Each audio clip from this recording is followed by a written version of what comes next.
Gentleman from Virginia is recognized. Thank you, Mr. Speaker. Mr. Speaker, I yield what time she may consume to the gentlelady from Georgia, Ms. McBath. Gentlelady from Georgia is recognized. Thank you, Mr. Speaker, and thank you so much to the Ranking Member of Education and Workforce. I just have to say, today we're here considering a bill that's named the Protect Our Kids Act. So I'm going to speak and shift this conversation a little bit in the direction I think we really need to be going. This bill, Protect Our Kids Act, does absolutely nothing to protect our kids. Just 5 days after 3 children and a 21-year-old were shot and killed in a mass shooting at a birthday party in Stockton, California, is a level of tone deafness that I don't think I've seen during my 7 years here in Washington. There are 4 families that are burying their children this week. 4 families that are burying their kids, just like I had to when my son, Jordan, was murdered simply for playing loud music in his car.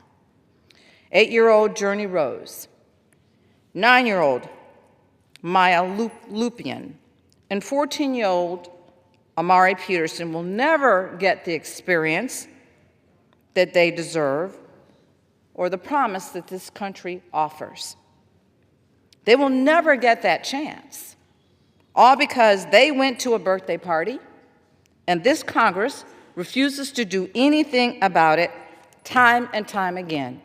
I don't know how many times I have to stand here on this floor to debate, to talk about the numbers of children and people that are dying in this country, and we call this bill Protect Our Kids Act. It does absolutely nothing. You're deflecting over and over and over again against the real crimes against our children. But you want to bring this bill to the floor today that will do absolutely nothing to protect our children. The real way to protect kids is to keep them safe from unnecessary gun violence. That's what we should be doing with this time. But my Republican colleagues refuse to talk anything about protecting children from unnecessary gun violence. And over again, I cannot tell you how many times I'm meeting families every single day. I get alerts from my staff every single day of every mass murder, of every tragedy in this country, and it is overwhelming.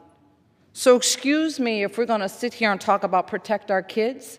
If you're really willing to do that, then you bring up gun violence prevention legislation. You bring up policy that really does the very thing that you are pretending through this bill to protect our children. There is no greater threat to our kids in school, no greater threat to them at church, at their birthday parties, or any other private or public space across this country than gun violence. The Bipartisan Safer Communities Act, that was a very important step that we took. We did really good work, not just for Democratic children, but for Republican children as well. But we must do more to keep our children safe. Shootings are the leading cause of death for children and teenagers in this country. And yes, my Republican colleagues, you have children and families that are dying by gun violence every single day, just like us here in the Democratic Party. But you would never know that from this bill or when we're listening to you, our Republican colleagues. But for people like me, for people who have buried their son or their loved one, their daughter, their big sister, or their little brother before their time, we know really what's at stake. We cannot continue to play this game over and over and over again, fooling the American people and telling them that we're protecting their interests, protecting their families, protecting their children with pieces of legislation like this that absolutely do nothing to protect our children. We know this cannot wait.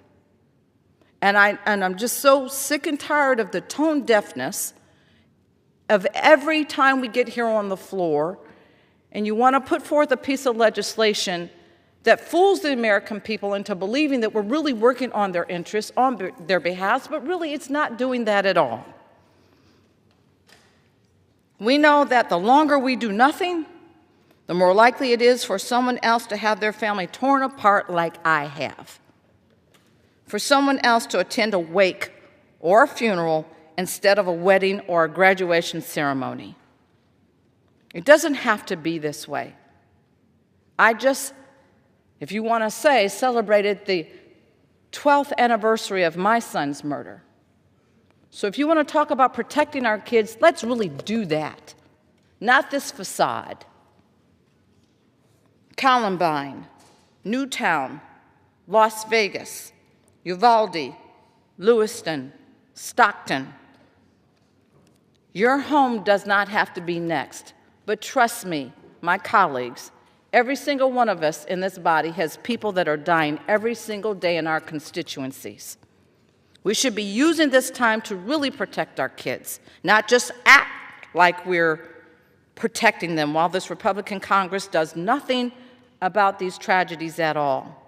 I encourage all of my colleagues to oppose this bill, and I yield back.